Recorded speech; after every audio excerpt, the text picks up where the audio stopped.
Hey, good morning, everyone. It's John Hageman with the Walgrave Real Estate team, and I am here to give you the summary of the Minnesota Home Talk show. And what is that? Every Saturday morning, Jason Walgrave from our team and Mike Overson from Leader One Financial get on the radio, they answer your calls, they take your questions, and get you up to speed with everything that's happening with the Twin Cities market. So this last Saturday, we had a couple great questions come in, and I want to just give you the quick summary of what we got to learn.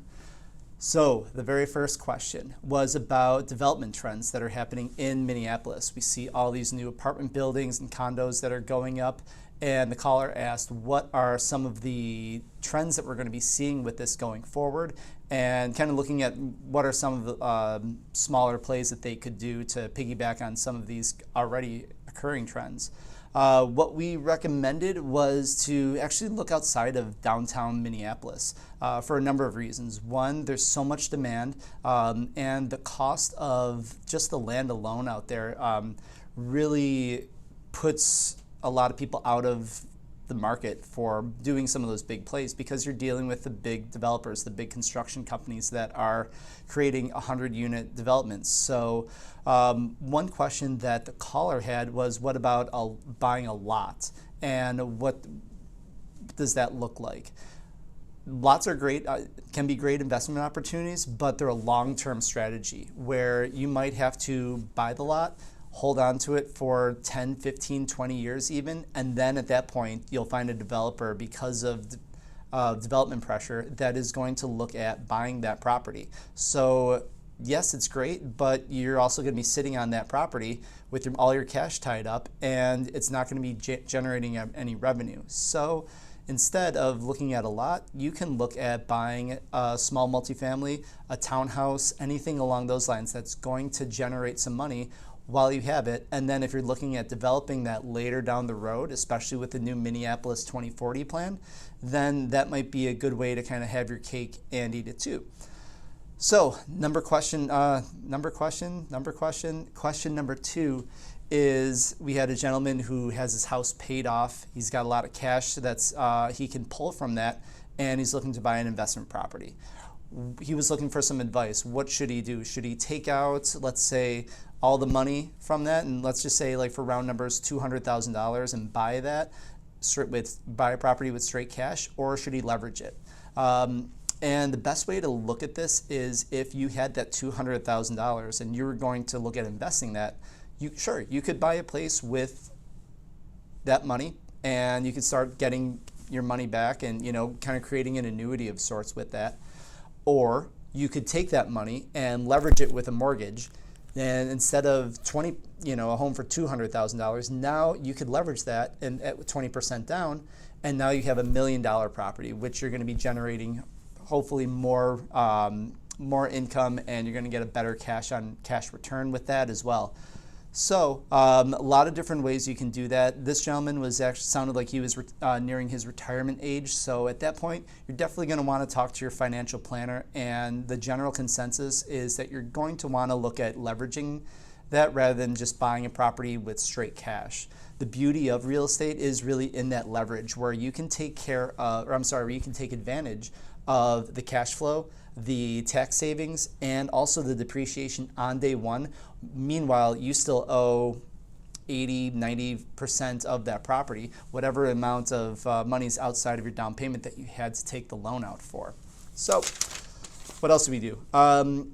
Someone was asking about the process of how to get started with buying your first property, and where do you even start?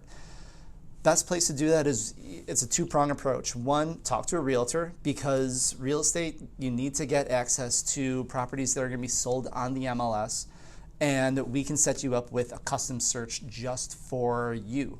Not for everybody else, not for your neighbors who just bought a home, but tailored to what it is you're looking for, your price point, your location, where you want to be. Now, the second part of that is going to be talking to a mortgage lender.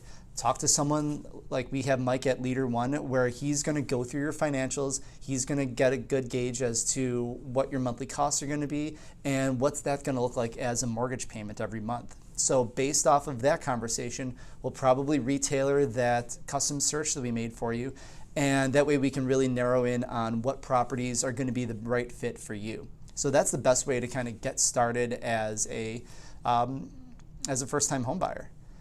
Next question we had. This one was a tax question. So we had a lot of changes in the tax code back in, I believe, 2018. And the gentleman had asked if he can use his HELOC, his home equity line of credit. That's where you take a second mortgage out on your property where you have been paying that down year over year. And now you can actually pull some of that money and buy another property. You can pay for college, buy a new fancy sports car, whatever you want to do. But his question was, can he buy an investment property and still write off the interest? This is, again, something you're going to want to talk to a CPA, which I am not. But the general idea is that if you do that, you should still be able to write off the interest, just like someone will write off the interest on their mortgage when it comes to tax time. So should be still a good advantage there. In terms of mortgage rates, because he also asked that question too, what are those looking at nowadays? Well, before that, it always depends. It's going to depend on the type of property, meaning how much of a loan are you going to need on that property? How much equity do you have in that property? Are you putting down 5%? Do you already have 50% of half of the home paid off? It's also going to depend on your credit score. Based off of all three of those, we're looking at killer rates. It doesn't matter any way you slice it. Anywhere from 3.5 to 3.875. Mike gave the example of someone who's refinancing their existing mortgage and existing home, and on a 30-year fixed mortgage, that means no adjustable interest rates or anything like that, 3.49%, which is stealing nowadays. My parents, when they bought their first home, their mortgage rate, I think, was probably, and this was in upstate New York, maybe 14% or so. So 14 versus 3.5, we're doing pretty good for us millennials. Question number 5 we had, an investment property. Now, when you buy another one, we're getting a lot of questions about investment properties. When you buy that, should you buy that in your name, or do you buy that under the name of a company, like an LLC or some sort of partnership?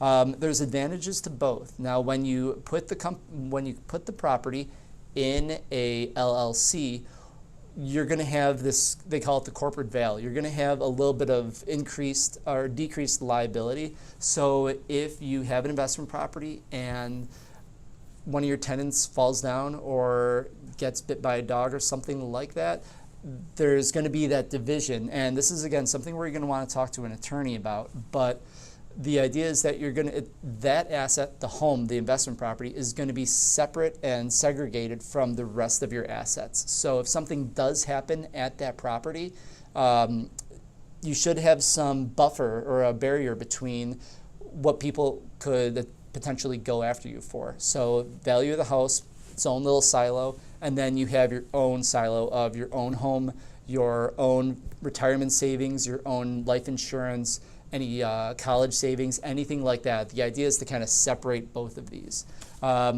So we could do a whole other video on that. Let's see, last question we had was about home inspectors. And the question was, are they getting licensed in Minnesota?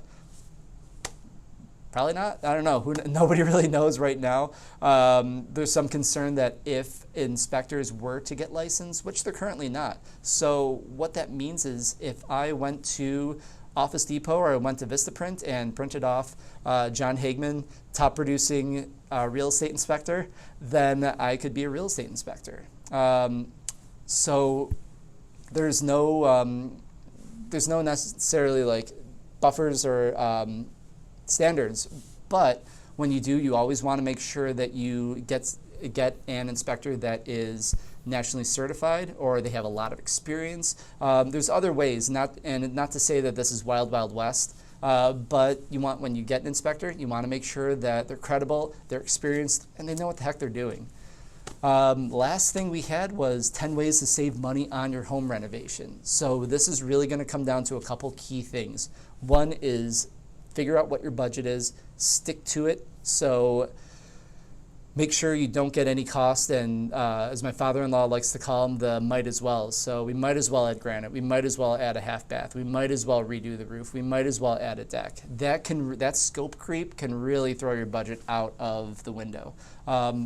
Couple pieces of advice is Home Depot, Lowe's, they're great for buying stuff, even going on Amazon, but there's a lot of places where there's actually like contractor and building supply outlets that can get you doors and windows, granite, flooring, you name it, anything that you need at really, really reduced prices. So take a look out, put that into the Google machine and find one that's got some good options for you. Another thing too is if you are working with a contractor, which more than likely you are, sometimes talk to them. They might be able to give you a discount if you pay them in straight cash. It's just the way it is. Let's see. Another thing is if you've got appliances that are already working and you're just upgrading to stainless steel, take those old black and white appliances, put them on Facebook Marketplace, put them on Craigslist, get some money back from them basically. They're perfectly in good condition and I guarantee you there's an investor, there is somebody out there that will buy those for you at no cost. Well, they'll buy them from you and you can pocket some coins. So last thing too is DIY.